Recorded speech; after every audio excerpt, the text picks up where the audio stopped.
GoLoud.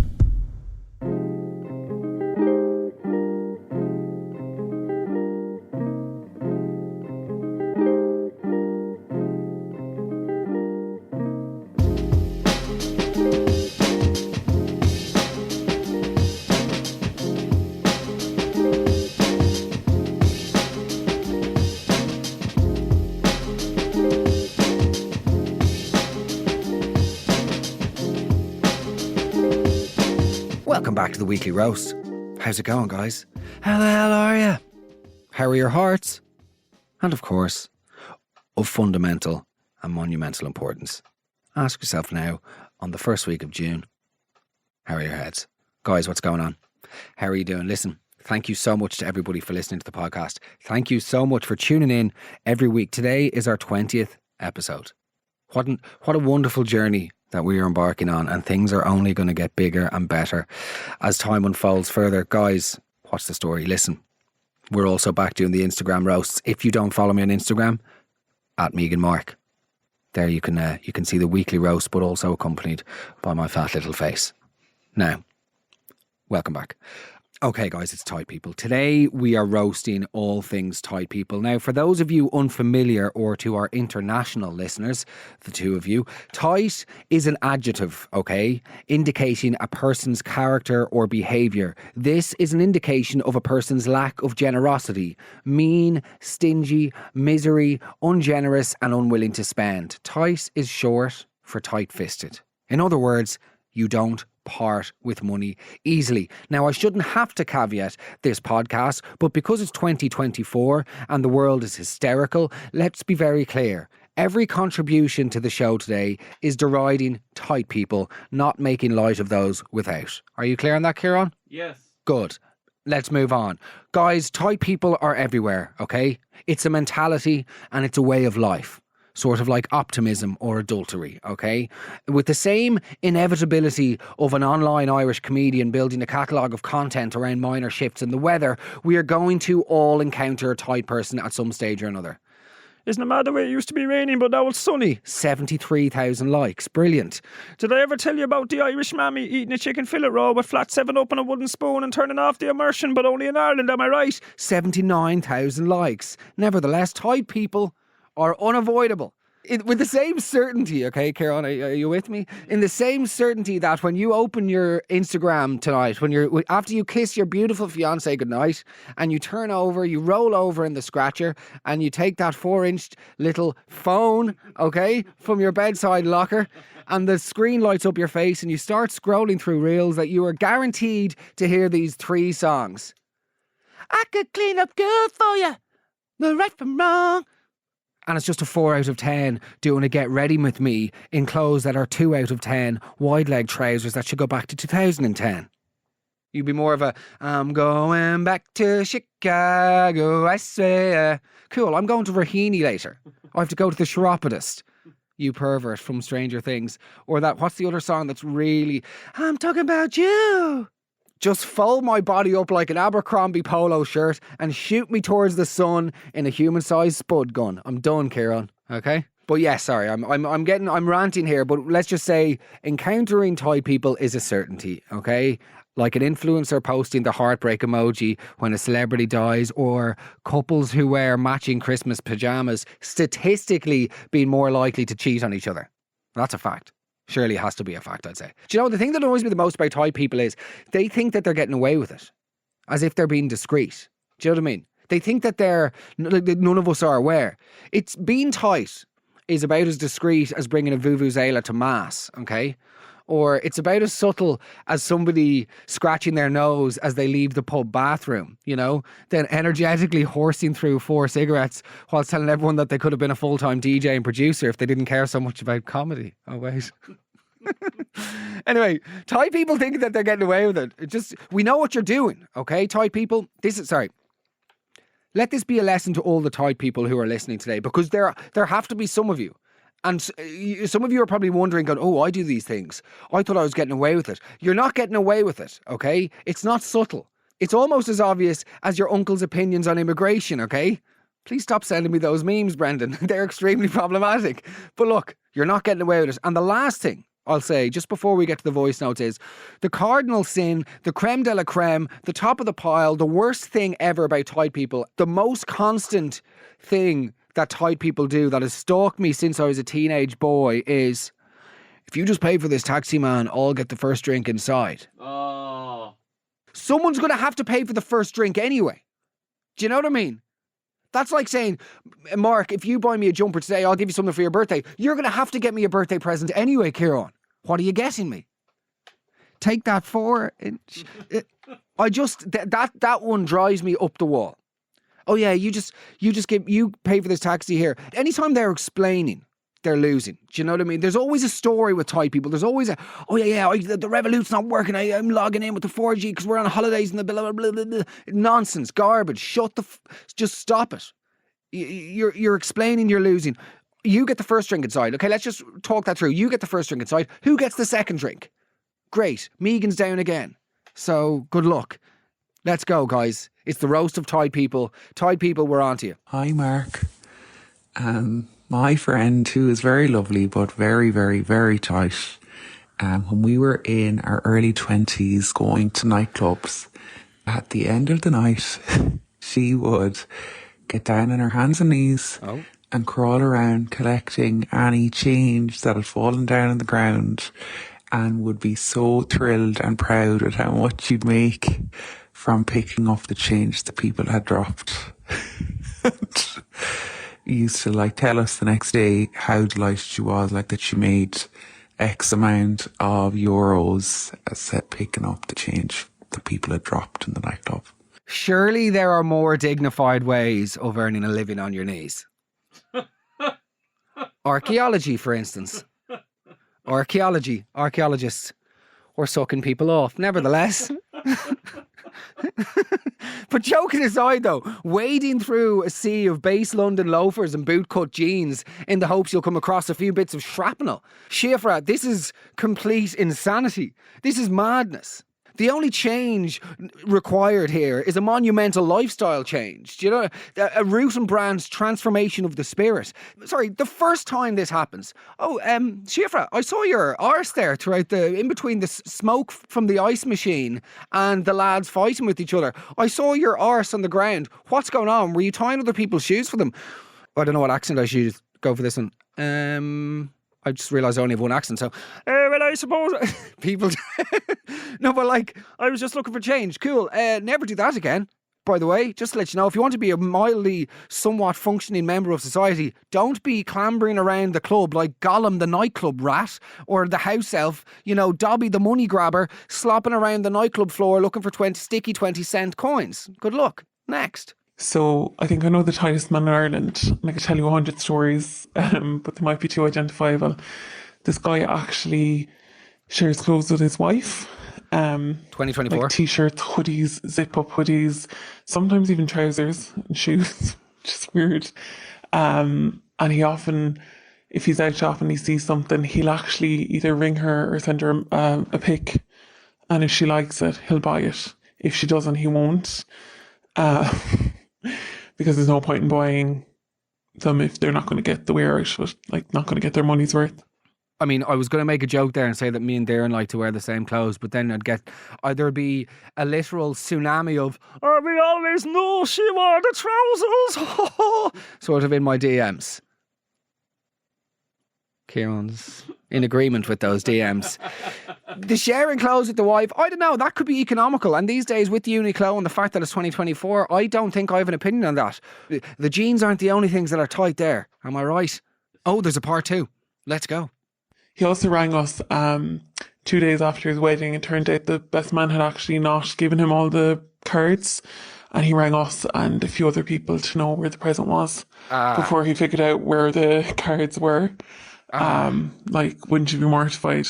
You want to point out that the best man hadn't purposely kept the cards. They just got mixed up in his own luggage or whatever from the wedding, and he didn't realise till a couple of days later. But in the time between him realising that he had them, your man had actually rang all the people that were at the wedding whose cards were missing, looking for his wedding present. Okay, yeah. Completely disregard all of the, attempt at understanding in the previous response. That is unbelievable. That is meaner than a pre-change of heart Ebenezer Scrooge. That is like, how would his wife sit there and let him behave like that? Also, you've just gotten married, and less than 48 hours later, you're chasing up debts, or what you perceive to be debts. Go enjoy your wedding, bro, like, you weirdo. How are you? Oh, Jesus. Desi, what's the story? Are you calling me from the Bahamas? You're on the honeymoon. No. We're still here, actually. Listen, I'm just siphoning through the Jansport, and I can't see an envelope with your name on it, you and Hyacinth's name on it. Yeah, well, I suppose when you've got a name like Hyacinth, we actually just gave you Murray Mince as a present instead of a card and a Dubray Books voucher for €5 because we're 83 clearly. So that's the end of this anecdote. Next. Hi Mark, love the podcast. Come here. This story's about my friend. She moved into a new house during COVID and had asked me to give her a hand doing a few jobs around the house, sticking up shelves and a few bits and pieces, nothing major.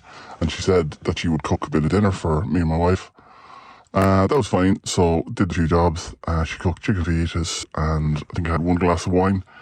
When we finished up then, she turned around to me and said, yeah, you owe me €10 there for your share of the food. So I laughed, thinking she was messing.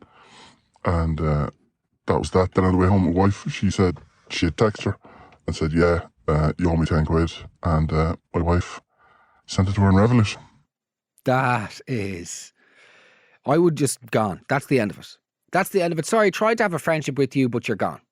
It's not going to work.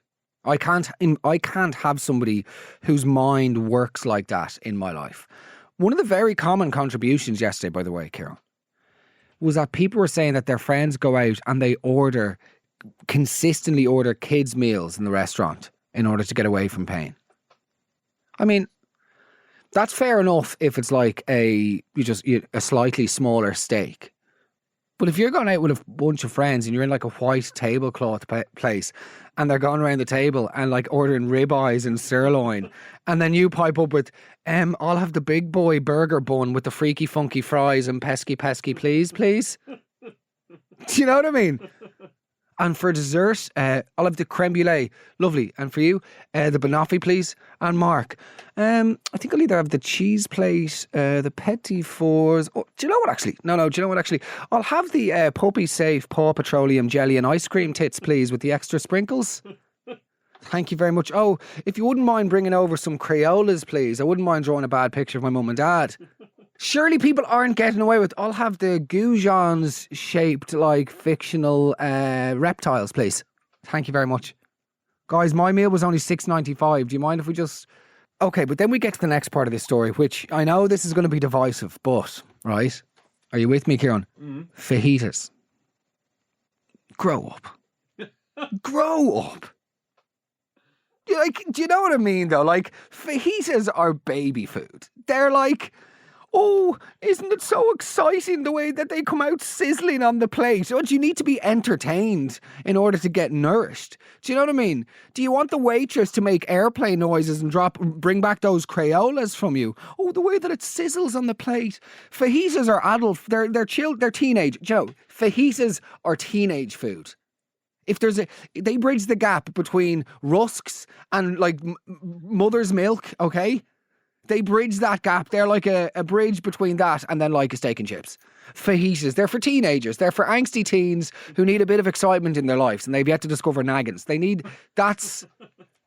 So fajitas is, and also there's not a lot of, let's be honest, there's not a lot of cooking. I'm no Ramsay, but there's not a lot of cooking in fajitas. That's like saying she prepared a cup of tea.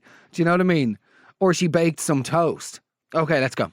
All right, so I was walking down the street with a friend of mine and this person was like, hold on there a second, stopped and picked up a fag butt from the ground that had about a quarter left on it, sparked it up, smoked it walking down the street. It's like, handy, saves you a few quid on the fags. Couldn't actually believe it. In full-time employment at the time as well. Absolutely minging. Okay, just very quickly, as a caveat, another tough lesson that I had to learn when moving to the UK with the lexicon of an Irishman is that British people don't use the word fag to describe cigarettes. Okay? So just a warning out there to all the expats. If you find yourself in a smoking area, do not approach someone asking, can you bum a fag, lest you want to be done for a hate crime, okay? Kieran liked that one. And then, secondly, I too have experienced the ignominy. Is that the word? Yeah, ignominy. Ignominy. It's gone. But I too have experienced the shame of smoking cigarette butts. I mean, I've gone elbow deep in bins in home. I've swam through my own bin at 2 a.m. looking for cigarettes. Such was the insatiable need to smoke. It's the worst. Like, it's hard to actually describe the primal need to smoke when you're in the throes of nicotine addiction. It's like, it's suffocating. You can't breathe. You can't do anything until you get that cigarette. So, like, as much as I'd like to ridicule that person for taking the cigarette from the ground, and in hindsight, yeah, like, doing stuff like that is completely depraved, and to non-smokers. However, to people who adored cigarettes in the way that I adore cigarettes, they will get it. It's this, like, oh, let's go. It's I actually sympathise with your friend, and let's hope that she's off the smokes. You can do it. That's a little bit of a positive interlude in between the litany of cynical responses. Quitting cigarettes is possible.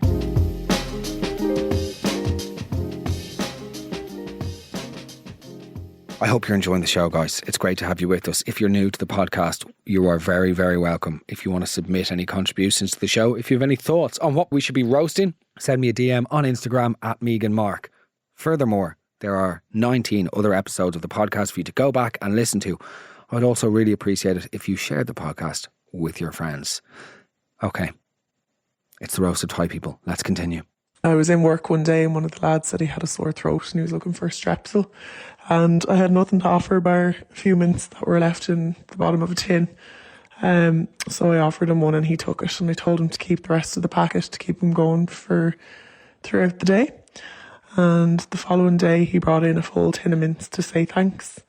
And in front of me opened it and poured out the mints and gave me back the exact amount that I had given him the previous day. Like, that is astonishing. It's almost as astonishing as, since when is mince good for your throat? Would you not have to cook it first? Brilliant. That is... Kieran actually retreated there. He withdrew like a wounded pet, a fearful dog. You know, he just shuddered with the cringe of how bad that gag was. But nevertheless, yeah, that is bananas. Do you know what annoys me about Thai people? Whenever they say shit like... as an excuse, okay, they'll just say, oh yeah, I'm just really bad with money. You're bad with money? As if there's ever any generosity going on. You weren't positioned on the top of Grafton Street, giving away free Versace boxers and Stanley Cups to passers-by. Oh, I'm just very money conscious, you know? You're not conscious of how I spend my money buying you drinks or coffees or teas. You know what I mean? You're not conscious of my money. You're conscious of your own money. It's an obsession. It is an illness. On we go. So I get paid every 2 weeks, and every time I get paid, my sister will go, oh, guess it's your treat. So if we're going for a coffee or food or whatever, and she gets paid on the opposite week to me. And when she gets paid, she's like, oh my God, I'm just saving so hard.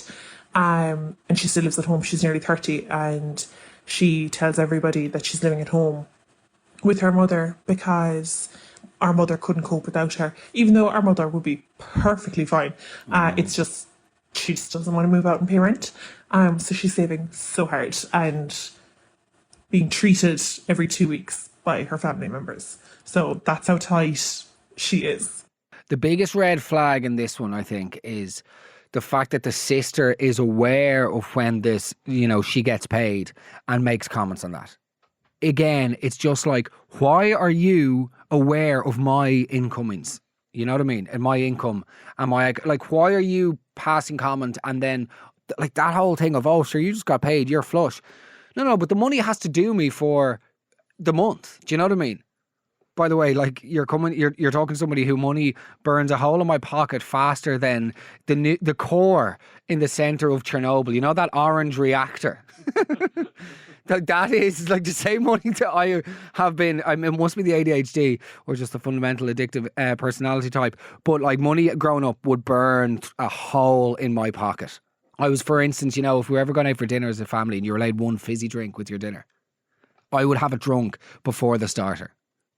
Gone. And then I'd be like, this is a disaster. What's happened?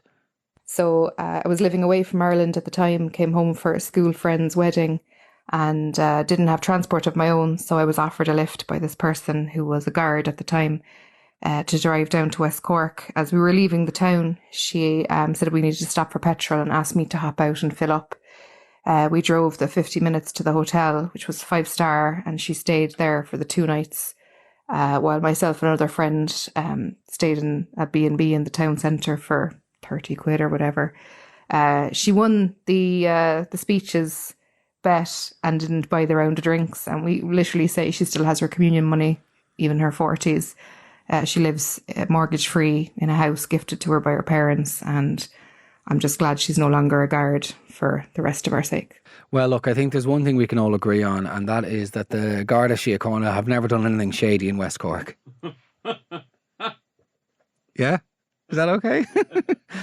That's not really, it's not an accusation, it's just a question. Jokes aside, though, I'd love to hear what people's theories are. I wonder, could we break rank one week and do a true crime podcast and get people's opinions and theories on Sophie Toscan de Plante? Or would that be considered to be insensitive? Who knows? It would be about the tone, Kieran. Kieran, it would be about the tone. And if handled with delicate care, we should be fine. I don't know if it was a guard. Okay, on we go, let's go. But sorry, that's mental by the guard. Yeah, just on about tight people there. When I was in school, there was a fella that lived probably about a 15-minute drive from the school. And his dad used to collect them. So they used to drop us from the school to his house and didn't break route or anything. And then we'd walk home from my friend's house. And every time we get a lift, the dad would say, here, give us your bus fare there, lads. And yeah, just thought that was very tight. That is, I mean, okay, well look, obviously, you know, there are worse things an adult could ask a child in a car, but that is just disgraceful. That is completely and utterly unforgivable. Also, he didn't break route. We expect him to off-road through Raheny. Like, I mean, what did you want him to do?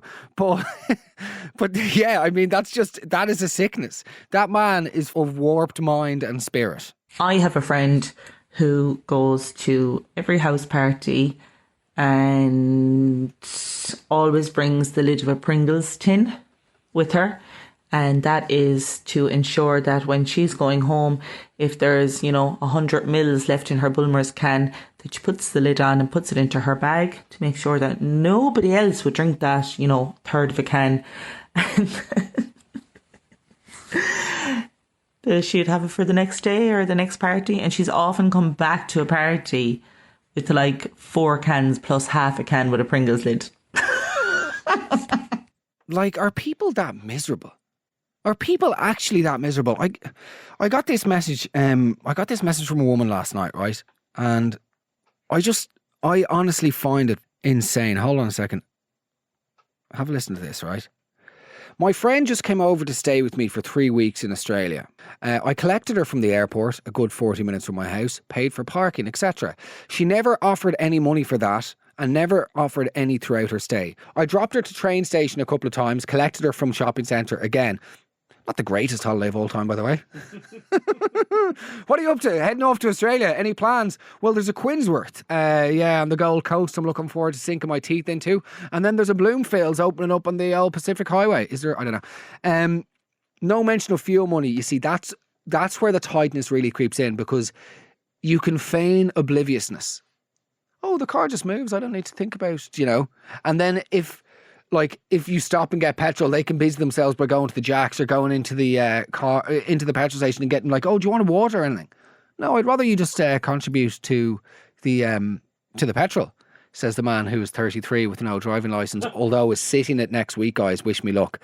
I shouldn't have said that now because you're all going to know if I fail. Fuck. Nevertheless, she eat our food.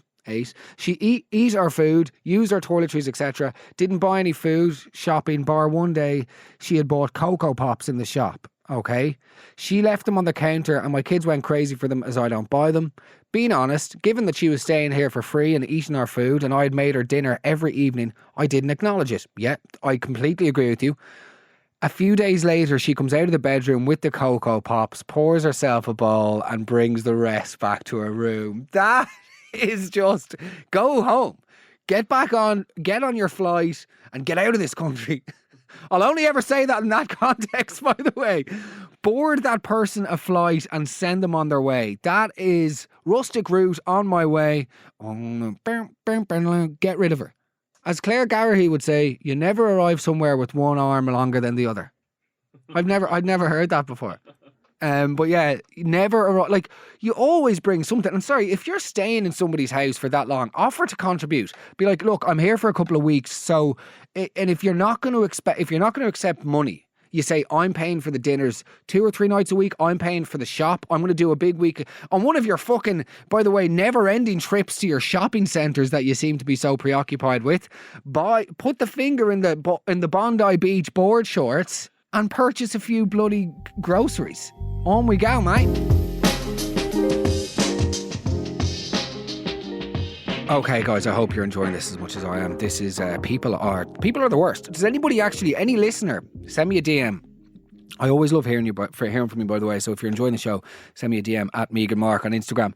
But does any of you OG listeners to the original podcast, do you remember the merch I released, which was People Are the Worst? We might have to do a little re-release. If you're interested, DM me on Instagram. I released these crew necks a couple of years ago. People Are the Worst jumpers. Anyway, People Are the Worst. And this next story confirms that people, my friends, are the worst. Have a listen. The story is there was 3 couples, including ourselves, that were away. One of the couples would be known to be fairly stingy, cheap, particularly one half of the couple. Anyway, we were out one of the nights for a few drinks, and when it came to pay the bill, we've been getting table service, but anyway, we all paid by card, and we were the only ones with a bit of cash, so we said we'd leave a tip. The stingy couple were saying, "Oh, why are you leaving a tip? We only got a few drinks." And we said, "Sure, she's been fairly sound, leave her a few quid." So it might have been like €8 or €9 or something like that. We left, and as we were leaving, anyway, they made an excuse to turn back and said they forgot something. No. And we turned around and we saw them picking up the change for the tip that we'd left. No. And pocketing it. Couldn't believe it. That, you do not put your fingers on someone else's tip, okay? Without... Classic. These are classic gags. You do not wrap your mitts around someone else's tip without permission. First and foremost, that's just theft. Okay, we can't use the tip excuse. That is just theft. Stealing money from your friends. It's wrong on a few different levels. Firstly, it's wrong. There's that ignorance of them just saying, no, we don't believe that the person who has fucking done their job for the evening, who has been tipped accordingly, they're saying, no, she doesn't deserve it. No, absolutely not. They're just ignorantly dismissing that. But then also they're dismissing their friend's autonomous decision to tip the person. Whether they believe in it or not, it's irrelevant. Their friend decided to leave the tip and then they're fucking taking it for themselves. That is, do you know what? It's one of those stories that's so bad, I almost wish there was a part 2. Oh, wait. So basically, as the night went on then, my missus didn't want me to say anything, but obviously after a few more drinks, let's go. I decided to confront them and say, did you take the money that was left on the table for the girl as a tip? And basically they just kind of laughed it off and said, yeah, sure, she did. Didn't really do much for the tip, but failed obviously to acknowledge that the money wasn't theirs and we were the ones that left the tip. Yeah, exactly. I sort of made that point myself in the last, so I don't know why you're copying me, mate, but no, I'm joking. That's exactly it. That would be enough for me to sever a friendship. Genuinely, I don't think I can. How could you have a relationship with somebody where you know, wherein you know that they're constantly trying to fucking do you. And you see, this is, I think, the fundamental problem I have with Thai people is that they drag you down into the mud with them. So you then become conscious and like you become aware of what they're doing, and then you're hyper aware of how you spend your money around them and who's spending what. And well, sorry, if you're anything like me, that's what happens. Where then I'm all of a sudden tuned into them and their behaviour, but I hate myself for doing so, and I hate myself for becoming aware of microtransactions like, oh, well, he just paid for that bottle of water, he got me this cup of tea, because again, all of these times add up, and it's just it's toxic. To use the term that's bandied about more bloody flippantly than Kanye Good Morning on Instagram, it is actually toxic. And Thai people are the worst in the world. Merchandise. We might have to release it. Let's go. Next. I know a girl who would ask you for 1 cent change out of €1 for a 99-cent packet of chewing gums. No. Herself and her ex, well, they were together at the time. Herself and her girlfriend got Chinese together and obviously asked her for her half of the money for her half of the Chinese. The next day she was going to work and she took the leftovers with her. And this girl asked her to send her more money towards the Chinese because she had taken the leftovers to work with her. Absolutely unbelievable. So bloody tight. Please change my name for this because who knows who's listening. Oh, thanks for giving me my spring hole last night, but you owe me 80 cents for my spring rolls. No? You must be prawn crackers if you think I'm going to respond to that guy, Kieran. You need to chicken chow, mind your own business. This is bananas. This is a 3-in-1 way ticket to singlehood. How you could, egg fried, nice to meet you, love. Thanks for the sex last night, but you're gone. You can peek and duck and dive your way out of paying the bill with somebody else in the future. Do you know what I mean? You can conjure up a new girlfriend because congee's like a soup. Sort of like so that's why I did that. Anyway, yeah, bananas. Ludicrous. It's so weird how far the tightness can extend, because usually people are, with Thai people, sometimes they're good, like they're really mean and stingy with people beyond their family, but then they spend loads on themselves and their own. But it's whenever they're actually willing to become sort of cannibalistic in their approach to being miserable that they're actually willing to, to be stingy towards their partners. That's truly shocking. That's like end stage of being miserable. Let's go. Hi, Mark. So this happened a few years ago in a workroom that you're sharing with multiple people. I won't say the profession, but during one particular lunch break, our desks backed onto each other's, and I could hear this rustling. And I could see kind of out of the corner of my eye, my colleague opening, like literally in their pocket, a Cadbury's, I think it was a Cadbury's Dairy Milk. Now, it could have been fucking fruit nut for all I know, but they could have kept that. And then proceeded every now and then to rustle back in their pocket and take out each square one by one. Like, have you heard the likes of it? I just think I'm so scarred from previous roasts that whenever the story begins with a colleague, with his hand in his pocket and there's rustling going on, I'm just immediately imaging a flaccid member. That's just what's happening.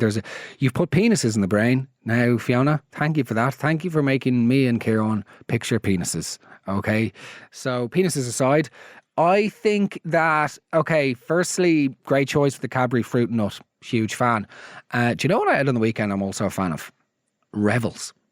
Oh, no. Delicious. It's the uncertainty. It's the chaos of not knowing what's next. It's the adventure. And I enjoy every last bit of it, except for the orange ones. They're grotesque. I spit them out on pensioners' heads.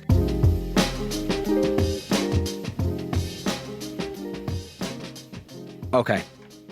Last couple of stories. Let's go. So on the topic of Thai people, I had a friend and we were going to Scotland. We're from Dublin. How long is it on a plane to Scotland? I don't know. An hour, is it? I don't know. Not a long time anyway, that's all I'm saying. Not as long a time that you'd need to hand make egg and onion sandwiches. No. First of all, she had booked the flights, so none of us were sitting together on the flight. So she sat beside some poor random person and whipped out our tinfoil and our egg and onion sandwich. Again, I just have to say this whenever it's mentioned. Whipped out is a verb that should be used exclusively for guitars and penises, okay? That's the only time people whip things out. It's either an acoustic guitar at a party or it's a penis in any... Let's go.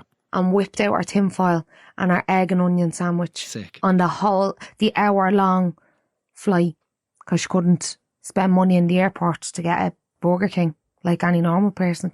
And then every pub we went to, she asked, could she taste? Oh my God, I'm so embarrassed.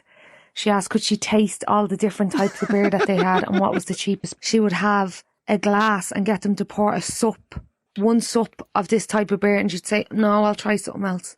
Oh no, I'll try something else. How much is that one?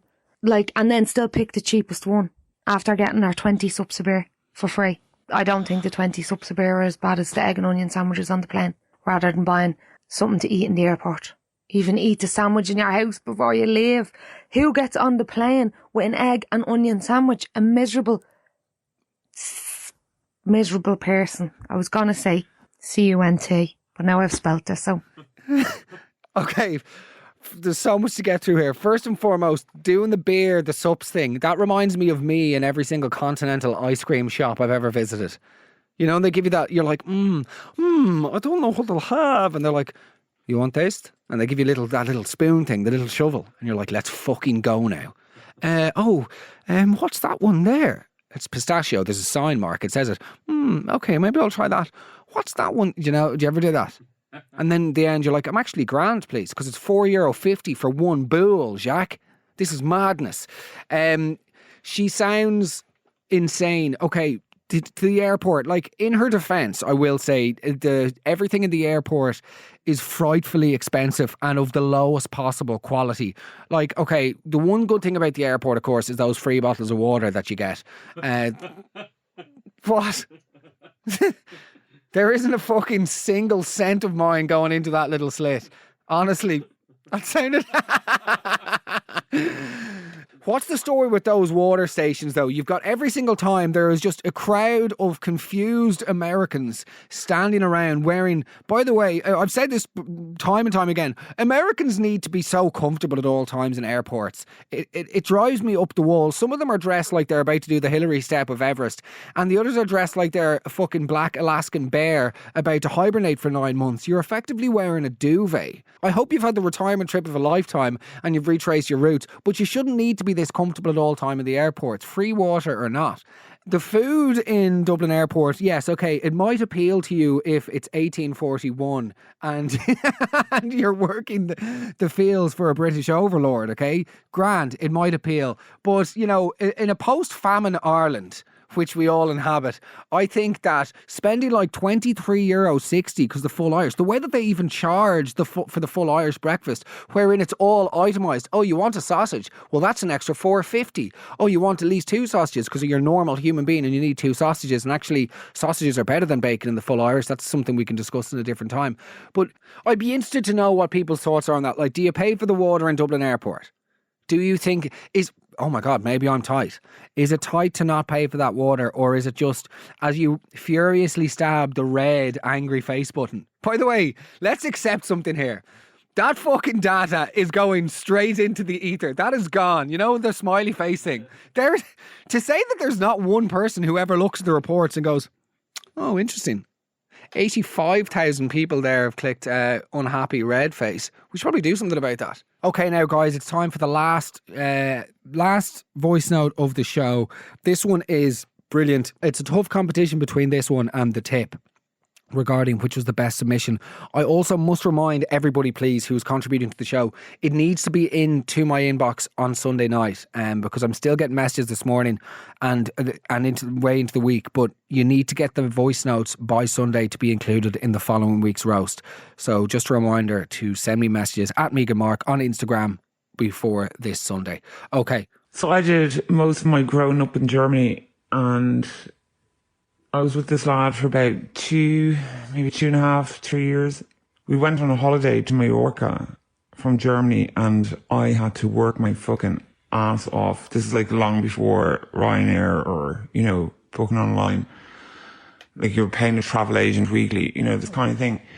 And we went to Mallorca, and I had to work like 7 nights a week. Not once could the fucker pick me up. But, you know, it was beside the point. Went on this wonderful holiday to Mallorca in around June and July. Come August, it was my birthday, and his parents invited us out to their gaff for a meal. Yeah. And we were chatting away, and his mom said, "Oh, we've booked the same resort as you guys." And the ex would have said, "Oh, what did you pay for it?" And his mom said, "It was about €890, the exact amount I put into your account." No. His parents had paid for our holiday, and I knew nothing fucking about it. Oh, my God. First of all, the shame I felt. Yeah. If someone gives you a gift, you thank them, Damn you know. right. But he didn't tell me. He didn't let me know. And it came out on the day of my birthday. And his mom says, "Oh, yeah, that's the same amount I put into your account for the same resort, like a few months previously." I swear to God, when I tell you now that I was so dumbstruck, I was just like, "You little bollocks." Do you know, like, how dare you? Do you know, whatever about me working the hours, whatever about you not picking me up, but your parents actually financed our holiday and you didn't think once of letting me know. Saying I'm this kind of girl that shows up to your parents' gaff and doesn't say thank you for a gift. I was absolutely in rotten form for about 3 weeks, I'd say. Now, I actually split it up with him because of that. I just said, "Can't do this." I said, he's an only child. He thinks he's privileged, whatever. He wouldn't know the meaning of sharing. You know, me and Mark, if me and you go out, you get the pizza, I get the pasta, we might swap around. Wouldn't fucking know what that means. But that his parents financed our Mallorca holiday and I wasn't told about it. I was done with him there and then. Just in relation to the last thing that you said about if we were to go out for dinner and if I got the pasta and you got the pizza and we'd swap around. No, we wouldn't. I don't like sharing food, and I don't like, oh, if you order this and I get that and then we mix and match. No, because the thing is, you're going to be more rogue with your choice then. Do you know what I mean? You're going to go for the octopus balls and then go, because you want to try them, but knowing that my fucking chicken parmesan is all reliable, always there. You can lean into that, one bite of the balls and you realise they're fishy and disgusting, and then you can lean into Parmigiano. That's not what's happening here, okay, Darren? You know, it's this. She doesn't have a proclivity for octopus balls, you know, but like, I don't like to share the food. Now, this is brilliant, though. Yeah, I mean, that guy is, it's scandalous. I'm glad you broke up with him.